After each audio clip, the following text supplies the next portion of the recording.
Afternoon all. Call to order this meeting. This is the weekly meeting of the commissioners. This is our finance meeting held every Wednesday. Today's October 26, 2022, appointed hour 1:30 p.m. having arrived. Begin with the public comment period. We have a lot of attendees, so we would ask anybody who wants to offer comment to use the raise hand feature, and we will call on you in the best order we can.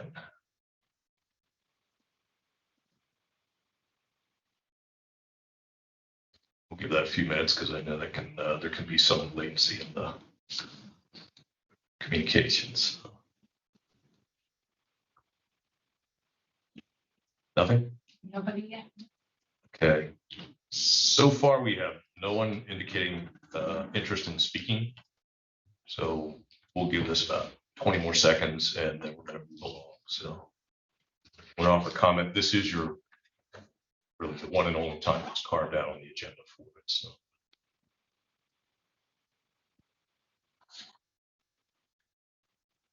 Okay, hearing none, we will go ahead and move on to item 3. We have the minutes in hand of the previous meetings of October 12 and October 19 of this year. We need action on those, please. Move to approve the minutes of October 12 and October 19 this year. A second. It's moved and seconded. Are there any further questions?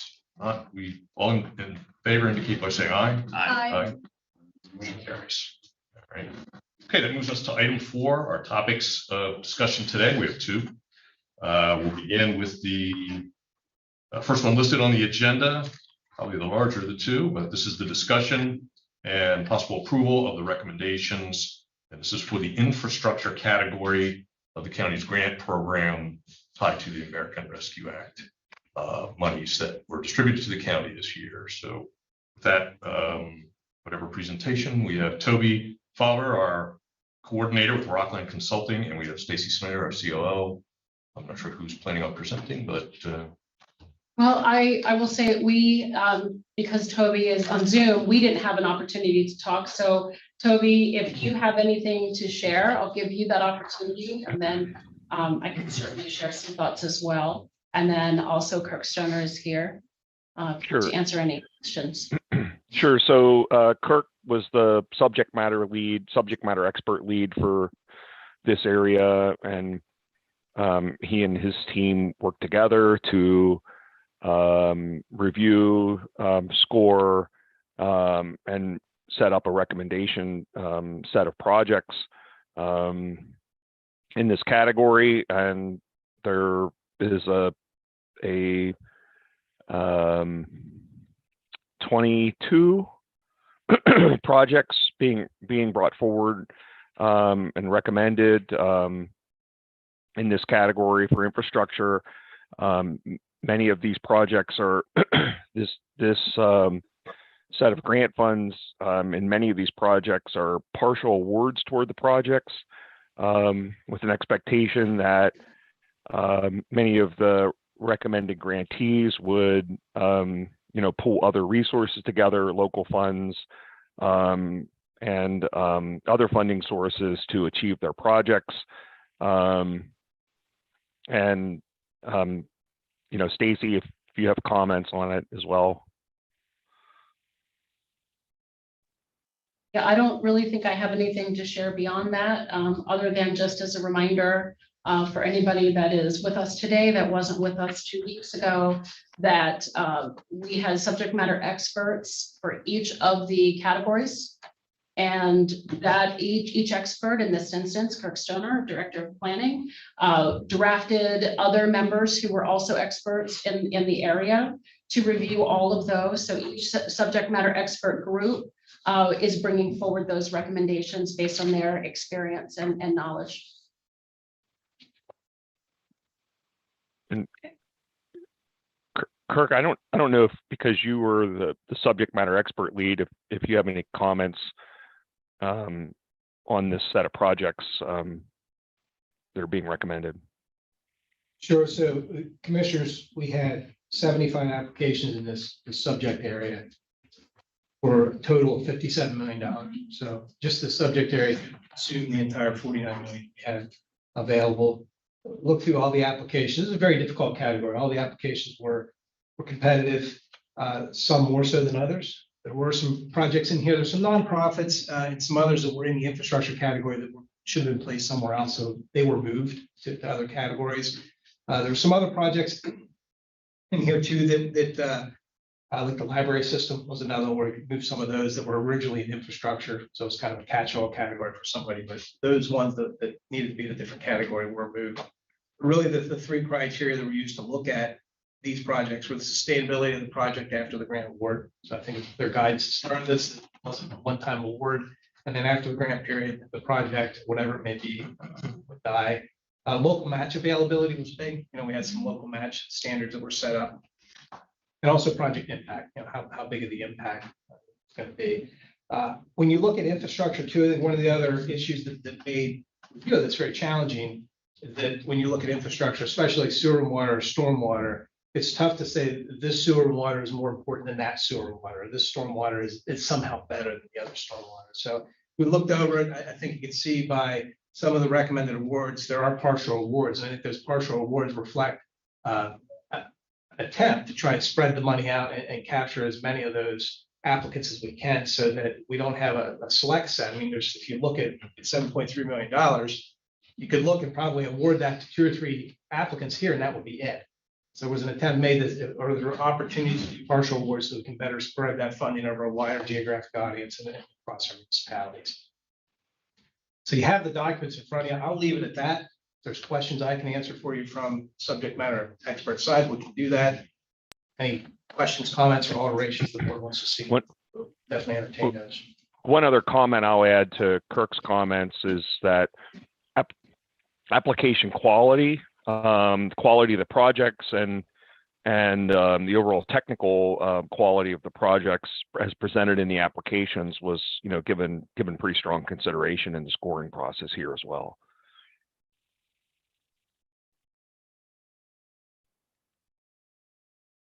Maybe I have a question on that. But what you said makes sense on a surface level, but I got to tell you, it sounds also like saying that the people who are very skilled at filling out grant applications are going to score much better than the folks who may not be. Yeah, I don't think I meant it that way.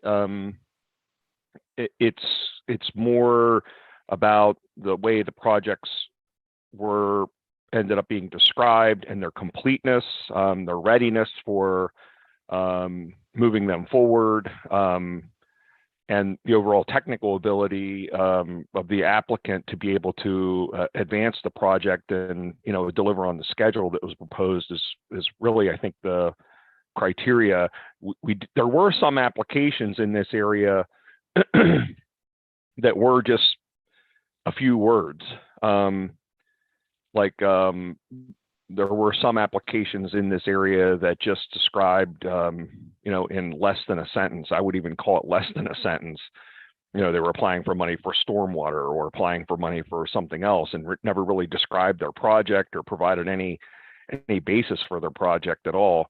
And it's really hard then to, you know, for the technical team to review the project and even understand what the project is. So, you know, I don't think that the wording or the approach to providing or by somebody to build their application is a little different than somebody just being able to put a few words down and not really even describe their project at all. They didn't have to describe it like eloquently necessarily, but they needed to provide a complete description of some kind so that people could even understand what their projects were. All right, let me follow up on that then. So Sure. As you know, we've got a pretty wide range of municipalities in this area. We have some that are very small, don't have a lot of resources. They may not have a township engineer. They may not have someone who's really in a good position to write this kind of grant. Did we extend any specific help? Did we find that this occurrence, let me finish the question. This occurrence of you know, that type of shortfall that you mentioned, did that follow any particular pattern? For instance, maybe was it more recurrent in those smaller municipalities that haven't done this before, or was it all over the place? I would say that my opinion is the obviously the municipalities that have done applications before, I think, probably were more familiar with how to complete an application. But Kirk, I think you can comment on this. There were meetings held with municipalities. I think when you do your regular regional meetings with municipalities, and there was a lot of assistance offered along the way, including myself. And I had some municipalities reach out to me. I know there were some that reached out to Kirk as well, asking for assistance or asking for guidance on how to complete the application. And that once you offer assistance, if municipalities don't take you up on that, that's a tough one to deal with. Yeah, Gary, just to respond to that, we talked about ARP applications at several outreach meetings. There was a pre-application conference that was required for each applicant to meet with staff and go over that. And there were follow-up meetings that actually came out of that for municipalities that needed additional assistance.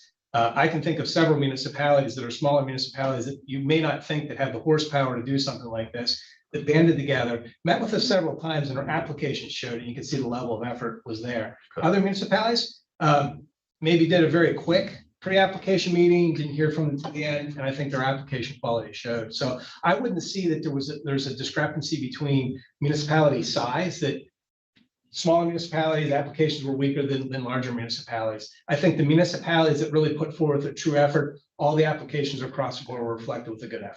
Yeah. Okay, so the few that you're referring to that were inadequate, a few words, I think is how you just described it, were the ones who simply did not respond or participate to the county's overtures for assistance, to provide assistance, right? I would say at least some of the ones that were like that I reviewed, they did not, they did not reach out to me for any assistance, and I probably Kirk as well, or very limited guidance in the process. I know at least in one of them in particular, I talked to them several times along the way, and encouraged them with regard to what content, making sure that they were including content in their application, and was disappointed when the application came in and it was only one sentence. Okay, so we made our best effort. That's what I was getting at. Yeah. Right. I mean, I feel pretty strongly that in especially in the municipal area, there was a very strong effort made to offer assistance and make sure people knew there was assistance available. How would you characterize those efforts across the other categories outside of the infrastructure? Do we have very similar types of problems? Because there you're not dealing with municipalities, you may be dealing with nonprofits, et cetera. Yeah. Also, so be lacking that type of sophistication. I would say in the nonprofit area, there were lots of questions asked. Fire companies, other kinds of nonprofits. There were lots of people that reached out to me and asked lots of questions about what to include, what to describe their project. Would their project even be eligible? And wanting to know components of their project, would they be eligible? So there were lots of opportunities. There were and there were lots of people that did reach out. So they were I don't want to say it. They were communicated with along the way to be able to reach out and get back in touch. And that Renew Cumberland email address is how a lot of that started. People would email in, ask for assistance. And I would say anybody that emailed in and asked for assistance, unless I missed it somewhere, they got a call or an email almost immediately back. Many of them, you'll see that even in the email record. A lot of thank yous for responses within 24 hours. There were some that were missed and were responded to within a couple of days. But we had very fast turnaround to try to help people. And up until the end, even when the applications were due, we were on top of that communication. And once people emailed in, Then I called them. They had phone numbers available to reach out to me directly. And I know there were people that called the county directly as well. And I got emails from county staff and, called them immediately back. So there was lots of opportunity for people to get assistance along the way. And I made a pretty strong effort to ensure that time was made available to help people. Just to clarify, so we used the Renew Cumberland email address that we had used for the CARES Act applications. And because Toby is not a county employee, he was given access to that. That really wasn't working well. And so we had it set up that all of the emails were forwarded to Toby so that he received them that way to respond. But I was still monitoring that inbox. So even when an email was forwarded to him, it didn't show up as read. But when he started replying, he would reply with Renew Cumberland. And then I was making an effort every couple of days to sort by subject.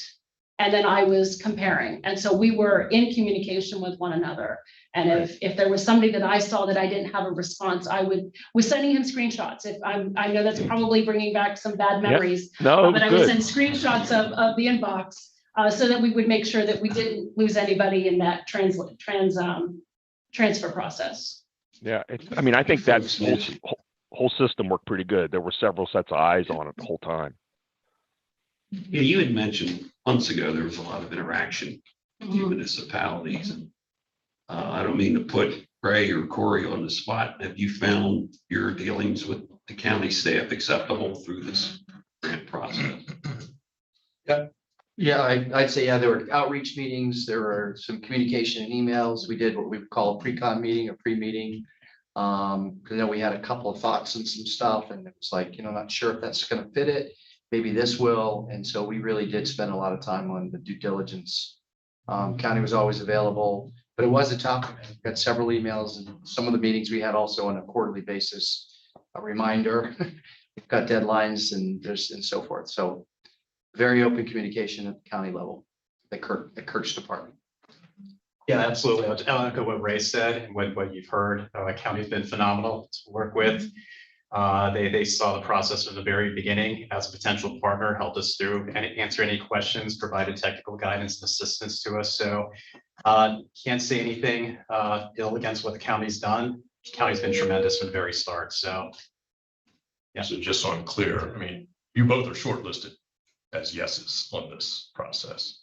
Okay. It would be helpful to know if the ones who aren't listed felt the same way. that's fair. Yeah. Thank you.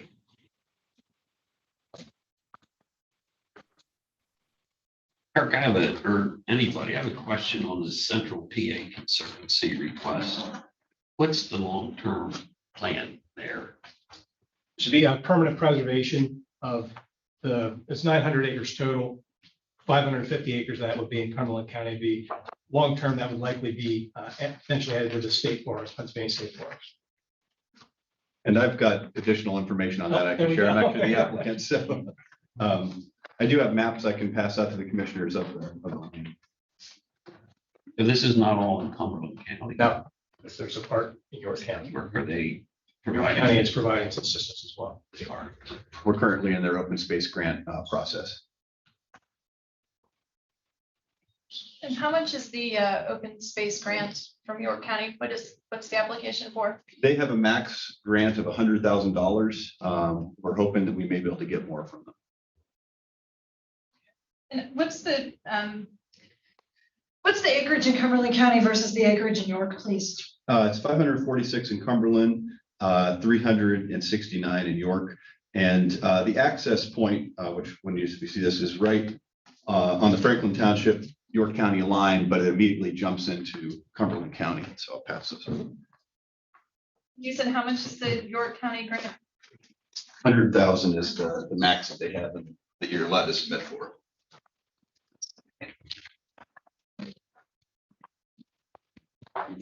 Since we're on that project, let me follow up with a question. So one of the things I noticed in the criteria was that we're rating folks on how widespread the benefit of the project is. So, this is, not everybody can make use of a facility like this. What is the accessibility plan for this parcel? going forward? There's basically two phases. So on the map there where you see camp entrance noted, so that is Tuckahoe Road. And so we've worked with the Boy Scouts who've been an active partner. And we're looking at developing basically this slice that goes down to the road, which allows us for subdivision. And that'll immediately put folks up in the trail system, which exists currently in that area, which you see listed as Cumberland County. Future plans, as you see above it, National Park Service lands, it is contiguous with the Appalachian Trail Corridor as well as the White Rocks trails.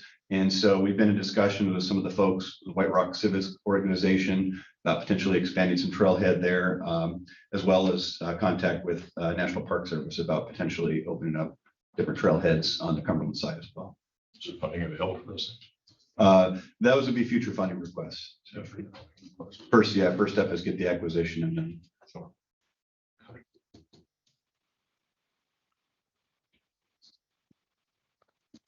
All I have on that issue. Okay, other questions? Just to clarify that, I'll ask if I can. I'll ask a question on that too, which is the intent of this is to have it open for for public access. Absolutely. Yep. That's one of the primary drivers along with the conservation is that area is a mecca for outdoor recreation through the White Rocks and National Park Service area. And so this adds a new access point for folks, as well as new areas to explore. So now let me follow up on that. So the question of, one of the questions that was put to me by others was, there are projects that are proposed that are in population centers that would clearly serve thousands of people. And I guess my question is, it would seem on its surface that this would not be as readily accessible for a lot of people. So what weighting did we give to the question of how wide an audience the project serves? Actually, Gary, I'll take that one. I mean, when you look at 550 acres that are connected to existing open spaces, publicly accessible, it's accessible to everyone in the county. It's a draw to everyone in the county. It's a draw really to As well as out of the county. Really, yes. I look at it, when we talk about legacy projects, to me, this is one of those legacy projects where we have an opportunity to substantially add open space to the area. We look at its relationship to COVID. Outdoor recreation was really used highly during the whole COVID experience. It's been sustained after that. You look at water quality was another issue. South Mountain has been proven to feed a number of the aquifers for the municipalities of the West Shore, also the central part of the county. So this project checks a number of boxes for the county, especially through this program. So what, in terms of the accessibility, how big a weight was that to our calculation? Actually, it was essential. And as some of our staff were working with CPC on the issue, that was a negotiation point that we're not going to put a public investment into something only to see it have a limited public accessibility. So yeah, it has to happen. As we move ahead with this too, I mean, the board's discretion, as we look at this, as we're doing the contracts, if there's not public access on this property, then I think we seriously have to reevaluate. But I understand that's not their plan at all. Just a little questioning about that because the funding to ensure accessibility is in the out years with no real guarantee of that. Oh, is that right? Yeah, and I can wait. So we have currently have the DCNR match for that, and that grant runs through December of 2024. And so that's basically our window to complete the projects. The access is considered part of that. So it's all part of that. Yep. So you'll have an answer by 24. Yeah, and we plan on moving forward the subdivision as soon as possible, which would set the first access point along Tuckahoe Road. And to the degree that it's able to be used, it'd be used immediately with future improvements as the funding comes in. And then again, we'd look at the other access points in Cumberland County as the options come up. And I should mention that around that area, there are a number of other parcels that are, some of them are landlocked, and we're interested in talking with the landowners there to see if we can increase that core area in the county, adding to that. So is it a correct statement, the amount being requested is for purchased land only? Yes. Do you have a deadline on purchasing? That is the December 2024. For purchasing the land? Yeah. I think it's a great project. The only thing it's really making me question the situation is, granted, the majority of the properties in Cumberland County, but it seems like we're paying quite a bit compared to what York County is putting forward. I don't know if my colleagues feel that way or not, but question, what's the per acre? How can we break it down that way? Because clearly there's less York County acreage. Yes. So that would explain partly, but is it to scale? Yeah, on a scale thing, it still is weighted heavily toward Cumberland County support. Okay. And again, some of that is the mechanism of the York County grants. I have been in touch with them and they may potentially be able to do more, but they have a hard cap on there. Okay. Is that part of their Rescue Act money or is that their ongoing? No, this is the open space. I think this is Their regular funded open through, space. yeah, they've had this program in place for a while. So it does have, yeah, more of a cap. All right. And their cap's 100,000. Yep. Okay. And as I mentioned before, I'm hoping that we may be able to negotiate something, but that's all we're allowed. They're also candidates twice our size.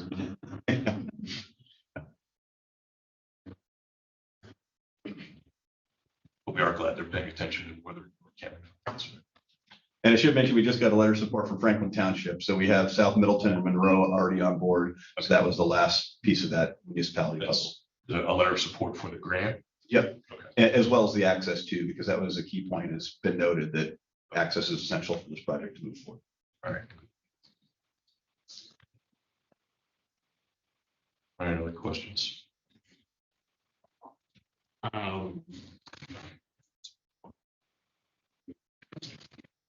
Again, I support this project. I just want to throw this out to my colleagues. There's a recommended award amount. Could we change that for now? Are you asking me or? No, I mean, it's not fair to my colleagues, but would that be, I mean, if they're fine with the full amount. Be a hard liner on it, but What do you propose? that's what I don't know. Vince, is it all right if I offer something? Of course. I didn't realize. I am interested in the York County piece. So if Cumberland County has 546 acres and York County has 369 acres, I'd really like to know what the price is per acre that we're throwing in on and what the price, right? Like what's the difference between what we're going to put money in on and what York County is going to put money in on? I also really like this project. It's a legacy project. This project is doing fantastic things. And as Kirk said, it ticks off many, many requirements of our grants. But I would like to know that.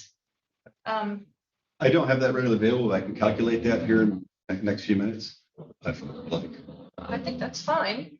And then the one thing I will point out as well, that was one of the challenges is looking at the map, there's really no access for public from the York County side. So it's one of the challenges. And one of the Boy Scouts' concern is they didn't want to avoid a situation where people would show up in the middle of the camp, especially when campers are there. And so to that point, we're probably going to be hesitant to put a trail in this system here, which might cause people to spill down the camp. We'll probably extend trail systems to this area here, but again, the bulk of them will be on the Cumberland side, connecting to the existing network.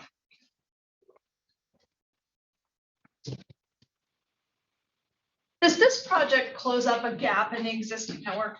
Yes, it's a huge gap. Yeah, this is a project that's been on DCNR's radar for a long time as part of the South Mountain Conservation Landscape. And it's kind of one of those once in a lifetime projects. A lot of us feel just because of the size, and we have a willing partner in the Boy Scouts to work with.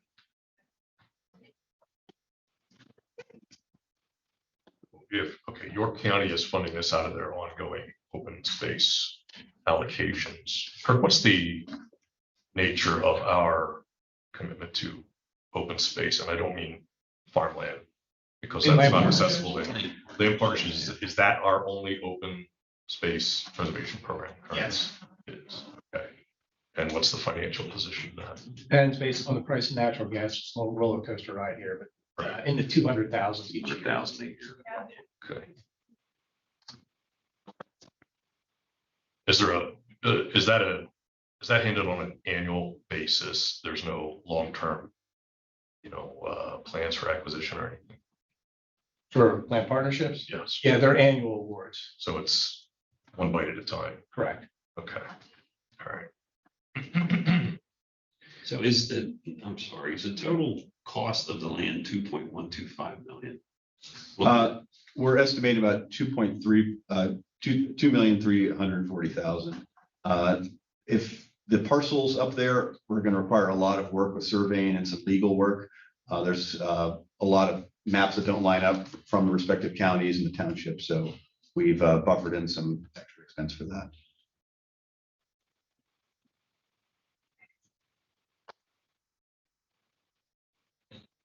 The only other thing I would suggest, if my colleagues are agreeable, could we pull this for today? Doesn't mean we're rejecting it.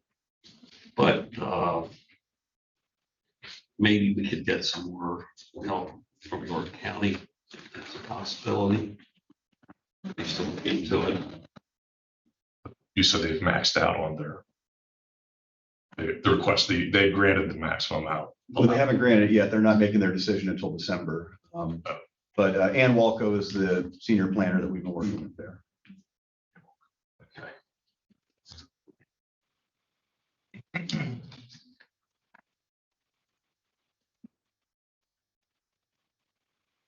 I have no objection to it being deferred. It just seems like we should have our answers, as long as this is going on. It seems like these questions should have answers before now.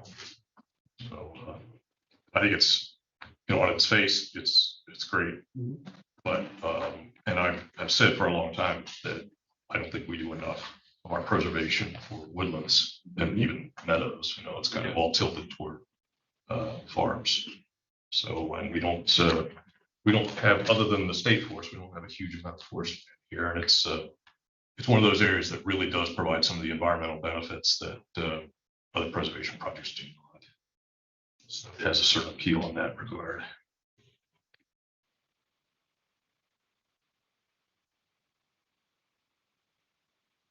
So are we recalculating that price per acre? Yeah, I've got this for you already. So looks like cost per acre in Cumberland is 1,750, and then in York it's 278.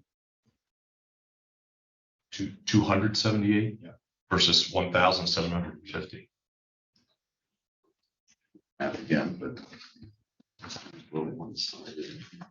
That's more than a little bit. Ian, would you be all right? I'm thinking this through. I Okay. think I'm okay deferring it. I don't want to. I'm gonna be real honest with you. I don't want to defer this.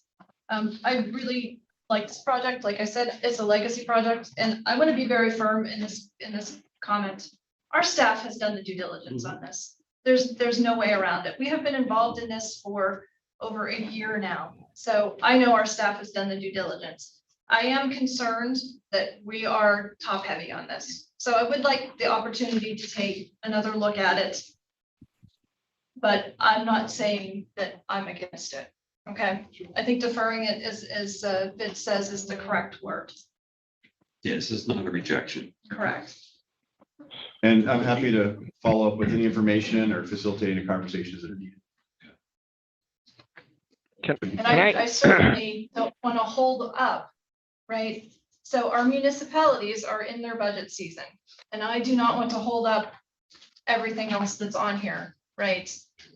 To slash at windmills on this one. So I think it's defer. That's the word, defer.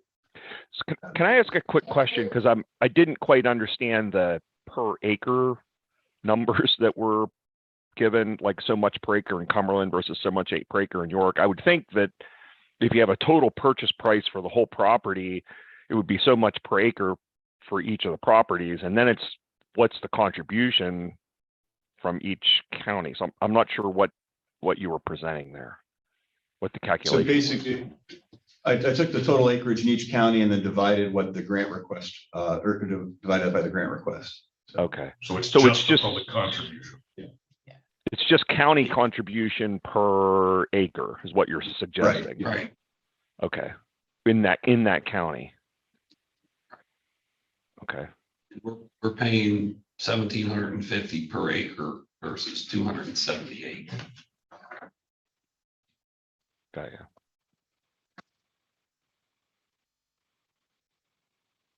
And that's assuming that York County would award a $100,000 grant.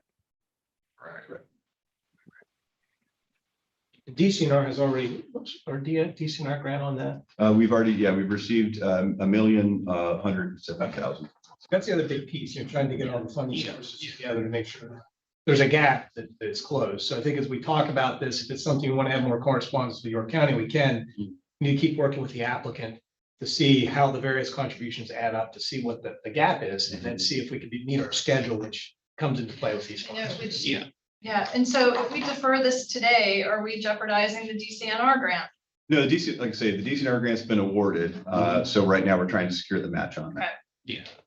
Okay. And if you don't secure the match, what happens? Well, then we default on the grant. And that's right, that's a piece of of my concern in this is, are we holding up a legacy project unnecessarily? Yeah, and I would say obviously this has got a high price tag on the project because it is a unique opportunity. If this purchase doesn't go through, are there other plans or other potential buyers?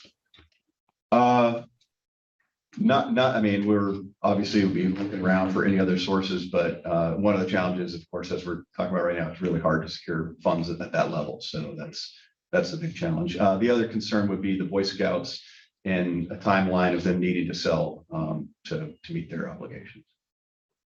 Okay, I have to ask this question. How, I know you've spoken very positively for them. I've actually, as a scout, camped on that facility. So the, there was considerable amount of publicity regarding the disrepair with which that facility was in because of neglect. So are the Boy Scouts in a position to fulfill their piece of this, or is this? Yeah, they are in a position to do that. And I think one of the goals of this is to reduce that footprint that they've got to manage as well, and that reduce that cost. And the other benefit as well is by retaining that ring around the camp, it still allows the scouts to use it now to the public. Sir, what is your name? Jason Beal. Jason, okay. Let me throw this out. If this is deferred for 30 days, would this jeopardize your project? No, And just for the record, Jason's with the Central Pennsylvania Conservancy. We've done a lot of I work figured. on conservation projects, so. We've seen his name a few times. And when you look at conservancies in the Cumberland County area, they're our game. you know, Right, and exactly. They're a valued partner. They've done a lot of good work for a smaller nonprofit. We have a good relationship with them. So I think they're a trusted partners is valuable. So I appreciate you being here today. Been really helpful. A lot of questions that have been hanging around for a while. So appreciate it. Thank you.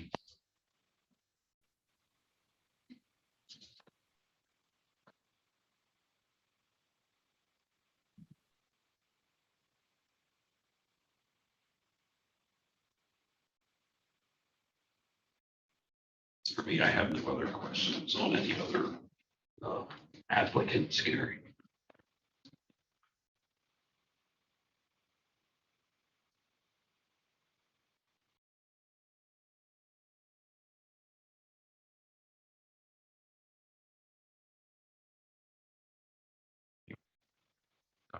here's the Transportation Authority, South Central. So that facility they want to construct, they are the owners of that facility. Correct. They're buying land. They are buying that land and they will have the responsibility for that going forward. Okay. So there's no lease involved there. No, All right. that would be our local share of that project, but Right. being a member of SRT.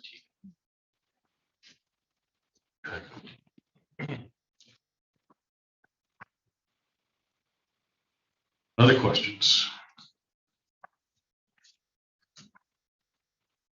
Kirk, are we prepared to, I had asked for scoring information. I got aggregated scoring information, but we didn't receive anything in terms of how it was rated among the team. So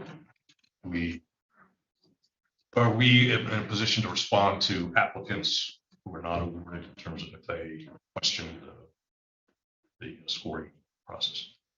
Sure, I think that's probably a larger discussion topic for the board for how we respond to disappointed applicants. So there's going to be not only in this category, but every other one. Are we offering debriefing meetings? Are we just sending a letter? Right. to what degree of interaction we're gonna have, because there're gonna be a fair number of them. So it's not just for this category. I'm happy to talk to any of the municipalities or infrastructure folks that have questions about what we've done and about the decisions that eventually the board may make. But at the end of the day, I think we have to figure out the bigger picture of how much we're going to get into that, how long those meetings are going to have. Substantial. Let me direct a different question. Toby, you and I have talked about this before, but in terms of the 3 buckets that were designated at the beginning of the process, Yeah. how are those macro numbers arrived at? You're talking about the dollar amounts for those macro numbers? Yeah, since we basically did an allocation among those categories. How true, I mean, that was, I assume, some type of educated guess. I'd like to know more about that guess and how much that may have shifted once we actually had applications in hand. Yeah, so I think on the infrastructure, so here's what I could say on that, I guess. From the infrastructure point of view and the mental health area, both of them are pretty true to those amounts. The big change occurs around whatever the county is going to retain. You know, if the more the county ends up retaining, the less is available in the other, you know, for other types of applications, which are the other nonprofits and businesses. So initially there were, you know, there was that higher level allocation that was set up a long time ago when we met around the goals, which wasn't really, I don't think we ever voted on that in terms of approving, here's how we're going to allocate funds. It was more of a presented, here's, you know, a big picture of how we think those funding targets for those areas. But the county, the amount for county projects, you know, is the big change that's a bit in flux right now. And the reason for that is? I don't know. Stacy, do you want to comment on that? Yeah, so originally, we had allocated, I believe it was about $14 million for revenue replacement. And that was, Dana, like 3 projections ago, essentially. So we were using something from early 2021. And that number, in terms of making the county whole, that number has gone up in terms of addressing the county needs.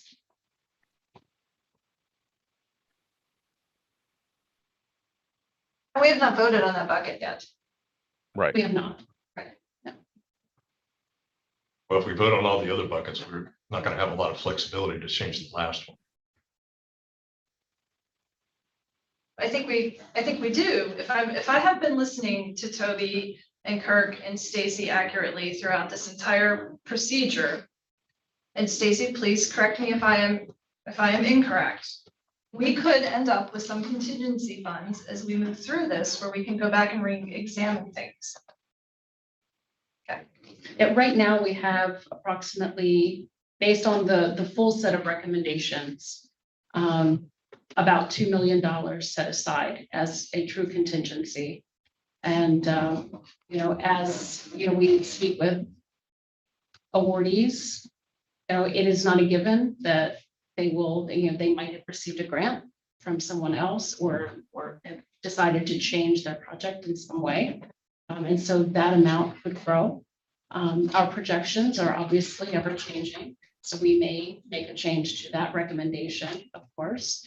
And we still do have that last area. So our third category is really sort of a catch-all, if you will. So it had the county revenue replacement.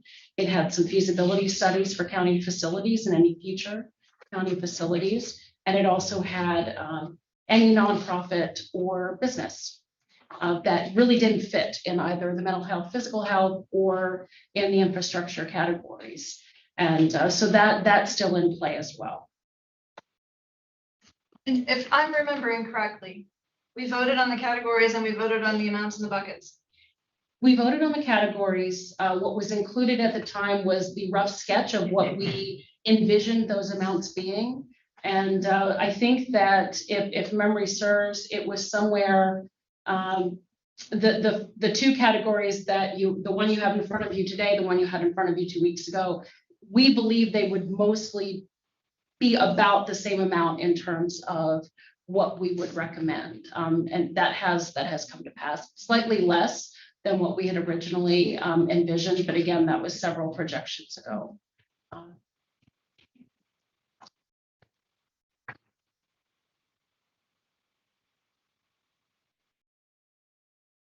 I think any of the subject matter expert teams would be more than happy, once we get through this process, if there is any funding left, to go back through, not necessarily to just simply, recommend awards, but if there are projects that meet the criteria, because I'll be honest, there are so many worthy projects that have been brought forward. They just don't meet the criteria that was laid out by the board for the grant program itself. But if there are other projects, we would certainly revisit that at your discretion. I think the next steps in this process are important too. So you have applicants that submit grants that reflects a point in time of their financial situation, how the project looks at that time. After you make an award and you go to contract, then things get real pretty quick. So doing meetings with everyone just to make sure through that contracting process that the situation remains the same, they need the same amount of money and they're able to do the project is very important. It wouldn't surprise me, and it shouldn't surprise the board when we get to that point that if some of those applicants potentially drop out because they're not ready, conditions have changed. I know Toby and I have talked about it happened when he ran programs at the state. It's happened with us when we've run other grant programs at the county. So there could be some other changes made throughout that will grow that contingency fund potential. Yes, I'll just comment on that a little further.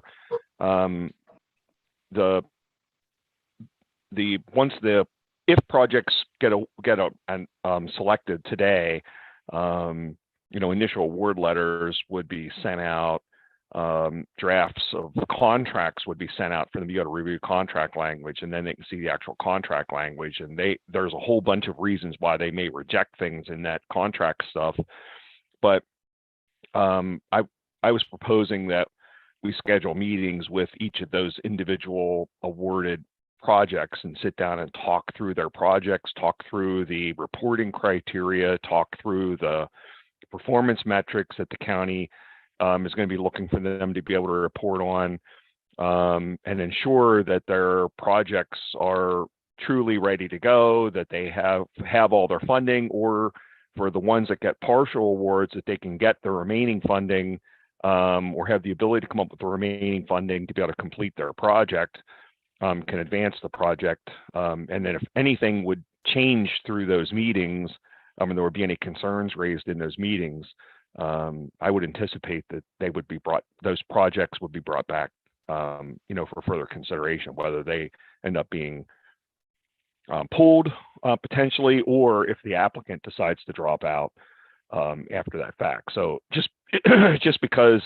an application, would be approved, or a funding amount would be approved, wouldn't necessarily be a given that they would go the whole way through and get an executed contract. From my perspective, anyway, you want to continue to do due diligence the whole way through the process, with both for the county and from the applicant side, to ensure that both parties can come to an agreement.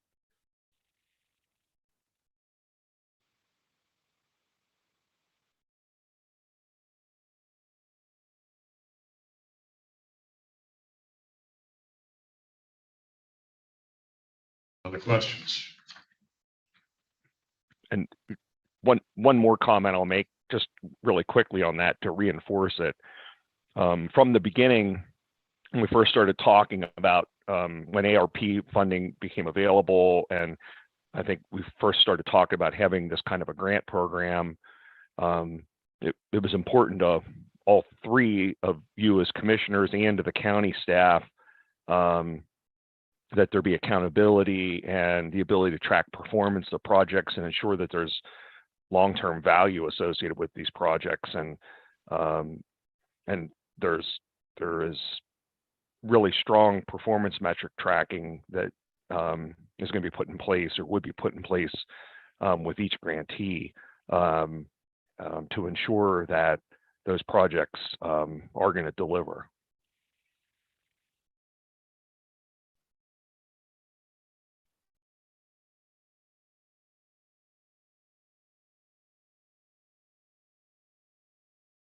The contracts themselves, along with the exhibit, so that would be our performance measures proposal that will be required to be submitted prior to or with the signed contract, if you will, and signed off on by our subject matter experts.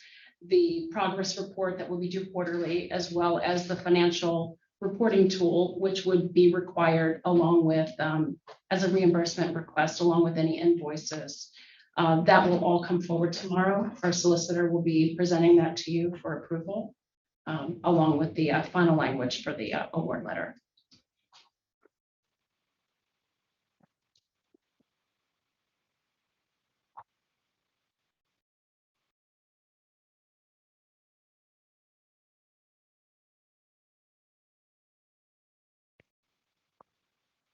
Centers.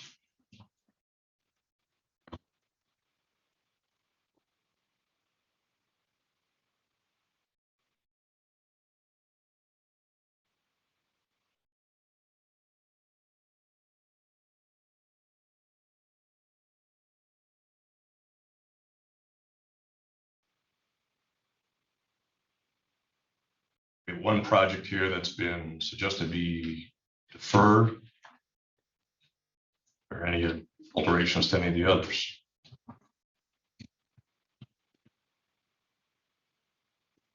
No, I have no suggestions.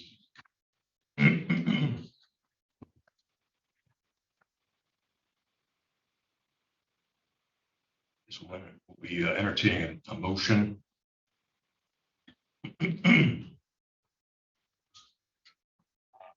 Make a motion that we approve the recommendations for the infrastructure category of the county grant program as presented today, with the exception of the request from Central PA Conservancy, which will be deferred, not rejected. Make that very clear, it's being deferred. And with that deferment, total recommended award being requested for approval was $6,434,000. Excuse me, $6,434,000, $34,235.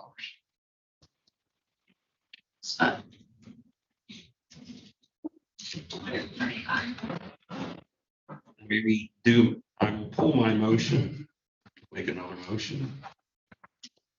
I will make a motion to approve the recommendation for the infrastructure category of the county grant program as presented today, with the exception that the Central Pennsylvania Conservancy request will be deferred, not rejected, but deferred, leaving the recommended award amount that we are recommending for approval to be $6,434,235.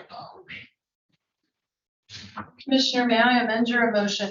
Sure. I'd like to add to that motion that the deferment will be resolved one way or the other within 30 days.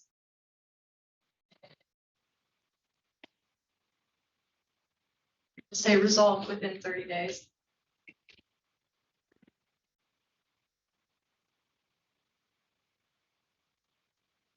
Okay, with that. Okay, then I will second the motion. Okay, it's moved in second. Last opportunity for questions or comments. I have some comments.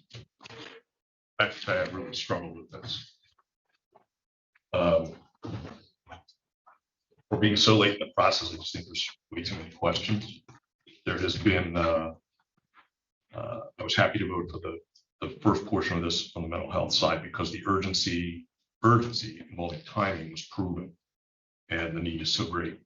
And the gap to fill that was evident. Self-evident. I'm not opposed necessarily to any of these projects that I've heard or seen on here. They all seem to be very good projects. So I'm not opposed to any of them individually. But I am going to be voting in the negative on this, and I'll explain very briefly why. I'm very concerned that the questions raised to me point to whether the integrity of the process was upheld. And when we first met about this, I profiled that in my time here, we have really pursued that as a primary goal to ensure that applicants all felt they had a fair shot. And right now, I am not convinced that we've addressed the possibility or probability of inherent unfairness to applicants, to all applicants. And I may have more to say about that later, but I'm going to be voting in the negative on this, and possibly on the next one as well. I think not only do those questions remain about the fairness to the applicants, but I think we've missed an opportunity to work in partnership with our municipalities. Anybody saw the Sentinel yesterday? So Carlisle had 3 times the amount of requests of what they had money. From the beginning, I said it would be much better if we had a single comprehensive needs assessment and that we worked hand in hand with municipalities to try to stretch these dollars and make them the most effective, cost-effective application possible. And a partnership would have been the way to do that, whether it was through a match or just sharing information or whatever. I'm very concerned that as a result of that this once in a lifetime opportunity is perhaps going to result in significant waste. I think we've also missed some significant opportunities, and I'll point to this. Just this morning, we had a meeting with the security committee. We had an extended conversation about the functional obsolescence of county facilities, particularly as it relates to security issues. The courts have serious problems. This represented to me the best opportunity we had to address those in a comprehensive manner. But that's not being addressed here at all. These funds are intended for the county government to use, even though that may not be the most popular application with the public on a surface level. But our failure to address security issues and all of the other issues related to having a flexible, functional, modern facility that provides for security standards, that's going to be heaped on the taxpayers eventually, because we didn't think to use this money in that manner. A facility has been a topic of discussion. It apparently never got enough traction, but I happen to feel strongly about that. I think the meeting that we had today with the security committee, the sheriff is here and was a witness to that and provided extremely valuable information. I think that just pointed to a significant missed opportunity issue that the courts have brought to us for years now. They're worried about their own safety. There's no greater urgency in my time here in terms of the public climate and the need to address security concerns large. We are going to have to add additional judges. We're talking about a pretty substantial need. I think this was an opportunity that really should have been tapped to at least address some of those questions. But what we've done is we've basically crowded out the dollars available for county projects with a lot of other stuff, all of it good stuff, presumably. But we have a limited amount, and we needed to be really, really smart about how we did it. I'm just not sure we've met that standard.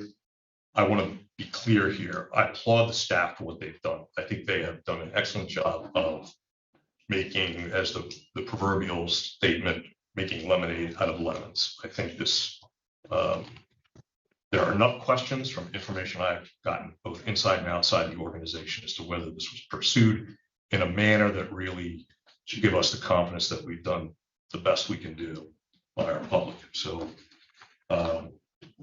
having said that, we've got lots of questions to be answered here. But symbolic or not, I'm going to be putting up a no vote today. My apologies to those who have done so much work. I know you guys have really worked hard to come up with a good proposal. You've maybe been given an impossible situation to rectify. So that's my comment.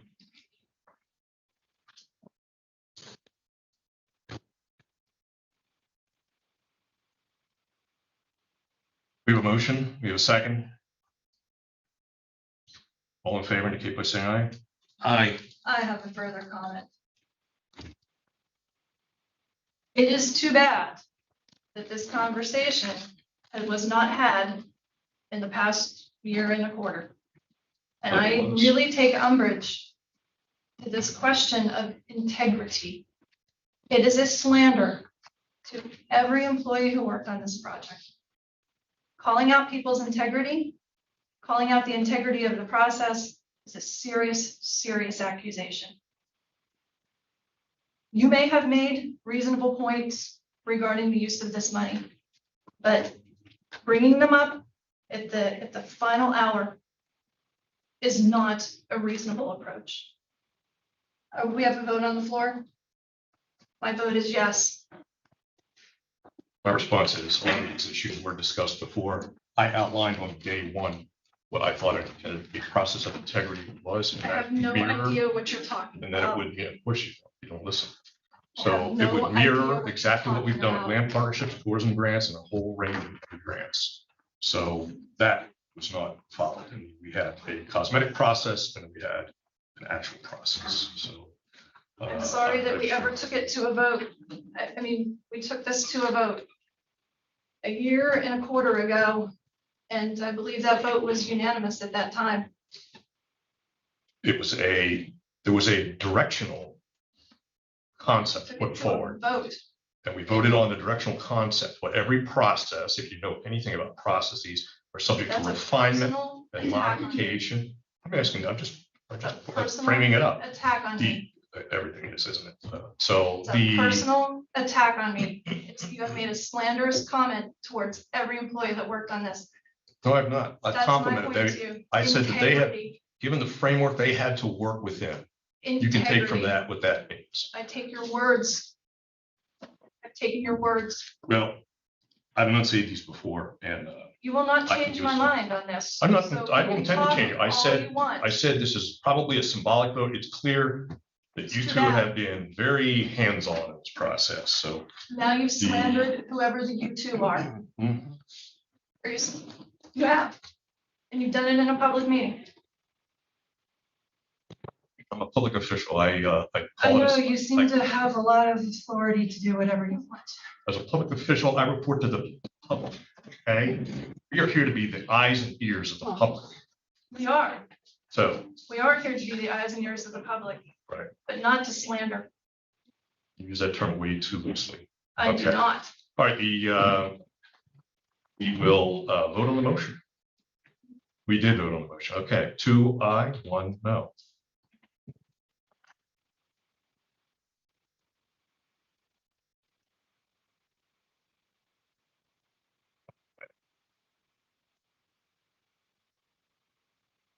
That concludes item A on the topic of discussion.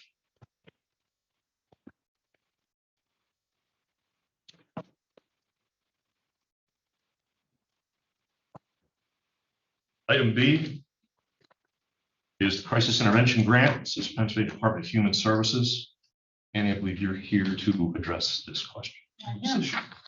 Yeah, actually, this is a grant opportunity that the mental health office has specifically. We received it September 28th. And a number of the counties have been having conversation about the best approach to maximize the benefit to all of our communities. I tried to take what is a 9 or 10-page grant opportunity and consolidate it to give you folks opportunity to see the high points. So hopefully you've received in your packet a little bit of information specifically about the tiers of the grant. The first is a planning grant opportunity. Basically, the suggestion was made that we would potentially hire a consultant to plan for how to expand our crisis intervention services.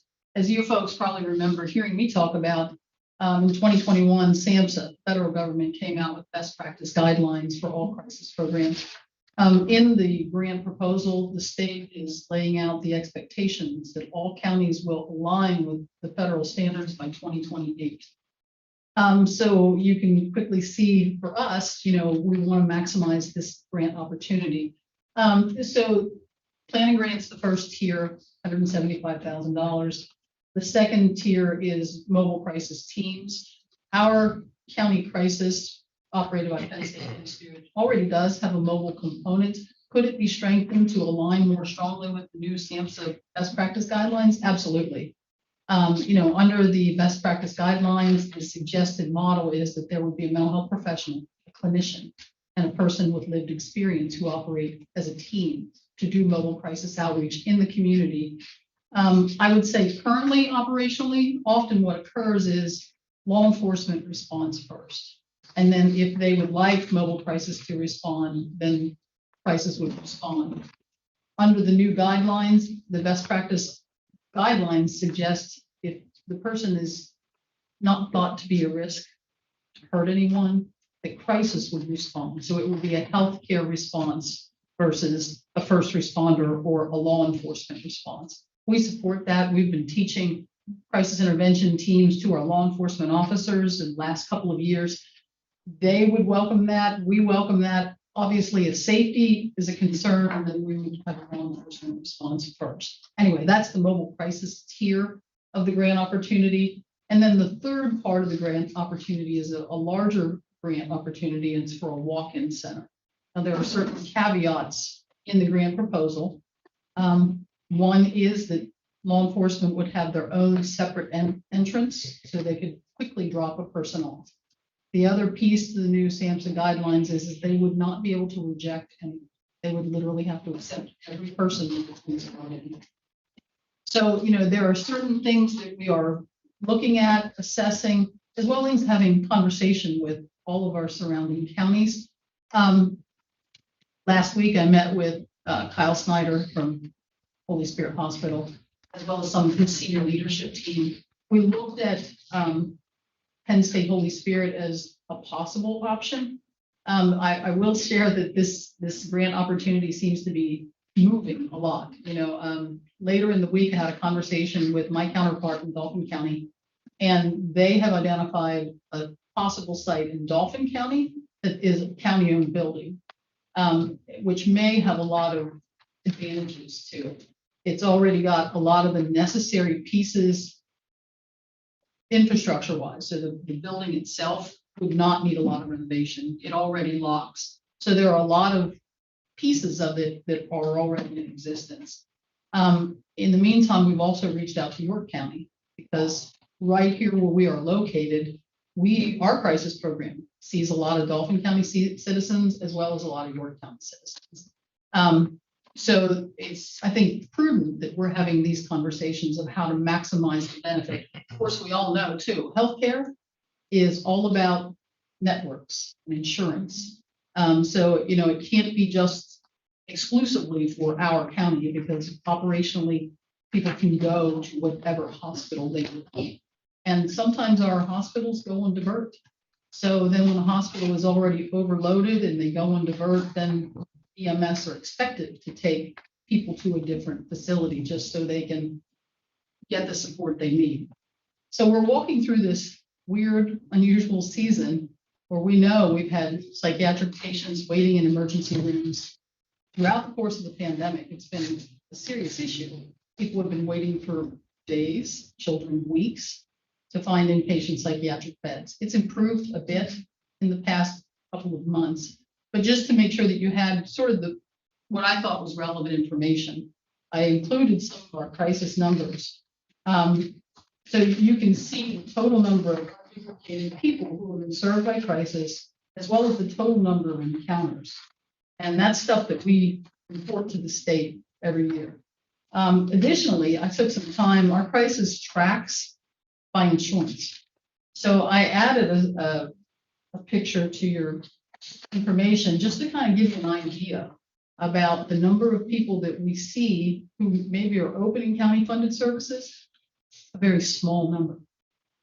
Over 50% of the people that we see in crisis intervention are privately insured. This is something we've known about for a long time. The Pennsylvania Association of County Administrators met with the Pennsylvania Department of Insurance back in the spring, May, I believe, to talk about procedure codes to actually bill private insurance for crisis intervention services. The whole purpose being to find other revenue streams to support crisis intervention.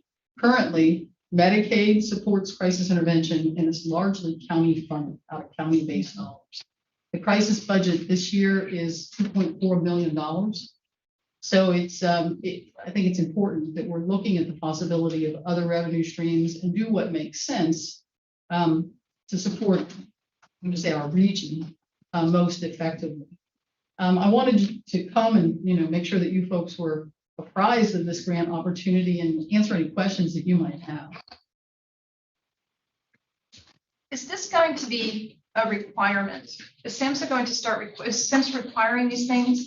I don't think SAMHSA is requiring it. The state is now wanting all the counties because, the benefit is to our community. If we align with the SAMHSA best practice guidelines, the expectation is it will strengthen supportive services to our communities. Well, that's a wonderful thing. The concern is it's sustaining. If we go for this large grant, it's just that, it's a grant. It's a 2-year grant. What happens after the grant is over? If we make this kind of investment into our community, that's another reason why we're wanting to look at other revenue streams to see basically, is this sustainable? I will say that we've also reached out to other states who are already doing this very thing. Arizona is known as a national leader. So we've reached out to Arizona. There are other states as well who are implementing the best practice guidelines and having some success with the building private insurance. And, so Pennsylvania is a little bit behind with that, but we're working on it. But I wanted to make sure that you folks had the opportunity to ask any questions and give us the opportunity to hopefully know what your concerns are. So in 2 years, the state could be requiring this anyway. That's an unknown, but yes, they could. And, Okay. And we could, if we skip out on this grant opportunity, we could really be in a pickle in 2 years. that's my concern. Yes. That's exactly. Okay. And we have a hole in the mental health budget. Could this be a piece of filling it? Not immediate, but long-term. Yes. Do we need to do a study with other counties to see what makes the most sense in terms of regionalization? We have requested a follow-up meeting with the state policy director as well as key leaders in OMSAS. It's scheduled for 8 a.m. tomorrow with Dauphin County, with us, and then I believe York County has been invited as well. Obviously, we just want to make sure that as we build it, the more people that they are able to see also gives us the potential for greater revenue to be supportive. There's a lot of pieces of the SAMHSA best practice guidelines that we want to make sure that we're aligning with. Yeah. The other piece of interesting information is the state is now putting out, they're working on crisis regulations. They're currently with state legal. So we don't even have regulations that we are able to say this is per the reg. It seems to me we ought to be engaging in applying for this grant, but I would like to know what you find out tomorrow morning. Yes. Yeah. Yeah, I'm happy to report back anything that I learned tomorrow morning, as well as then there's a follow-up meeting just between the counties Friday afternoon. Okay. They have a follow-up conversation. I've requested their data. I've been very outright with sharing our data, as well as in who we see from other counties. And that way it provides, I'm going to say, the best picture possible, that as we're developing the grant, we kind of know proportionally what makes sense. It sounds like it could be a long informational process, informational gathering. And here's the other piece of this. The grant is actually due November the 9th. Right. But as with many other things, Point that out. as with many other things, we apply and then we have the time to do our due diligence and decide whether to accept. And that would be the case here. Yes, I believe we could apply and couldn't pull it off, so to speak. Right. We would be able to return the resources. Yeah. Right. So the caveat is, of course, there are 2 ways to apply for the grant. Either individually or as part of a region where we would actually apply with those other counties. So correct me if I'm wrong, but it looks like the only area where that makes a difference is this mobile crisis teams, and it's a $50,000 difference at most. Yes. Okay. Okay. I think that if this were an individual grant opportunity only, have we had an adequate amount of time to review this, discuss it internally, have Annie make some recommendations to you, come forward to a meeting? Absolutely. But with the understanding that all of those conversations need to happen, along with all of these conversations with other counties, unrealistic. So thank you, Annie, for trying to pull all of this information together as quickly as you can. We have, like, 2 weeks. Yes, I already expressed that concern because if Dalton County takes the leadership Yeah. and they've identified the site, my hope is that we would be supportive of them writing the grant and providing information, but they would then at that point take the leadership. We can go solo. But We could. It would be could. better if we had a partner too. I think it will be a stronger proposal. In fact, the state Oh, said yeah. that in the grant application, that they will give preference to, the concept of regionalization.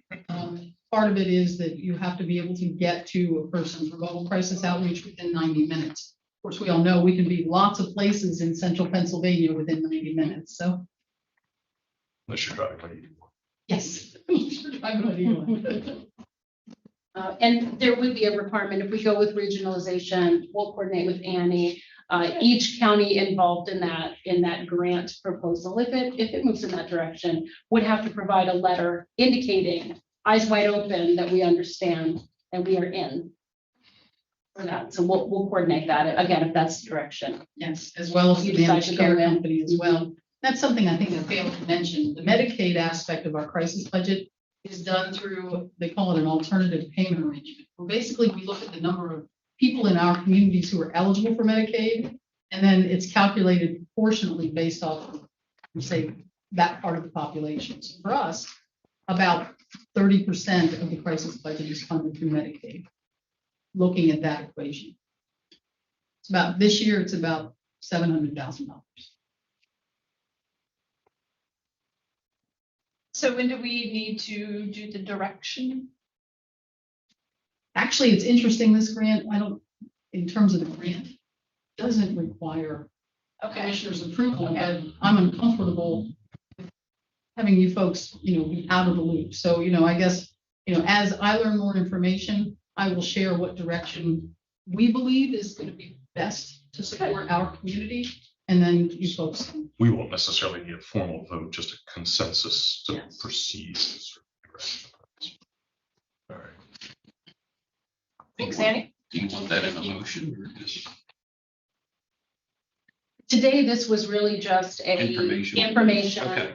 to make sure that, as it sounds like tomorrow and Friday, things might start moving quickly, All right. so that everybody I would can- have I a can basis. explain.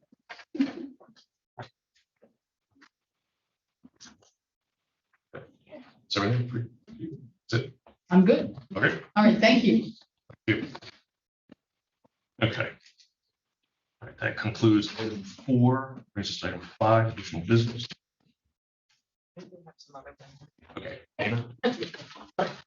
We wanted to give you another opportunity to ask questions with the budget. The budgets, we're gonna recommend that it be placed on view on Monday. We've met with our team to go over how to get in the question and do those different things, and you receive the numbers on Monday. So we just wanted to give the opportunity to ask questions. Have any additional one? Maybe some one-on-one questions. Perfect. I'm fine with the budget being on display, and I have been dutifully moving through Questica and Open Books, so. Great. Great, thank you. All right, if that's it for the business. Take a motion for adjournment. Move to adjourn. Stand adjourned.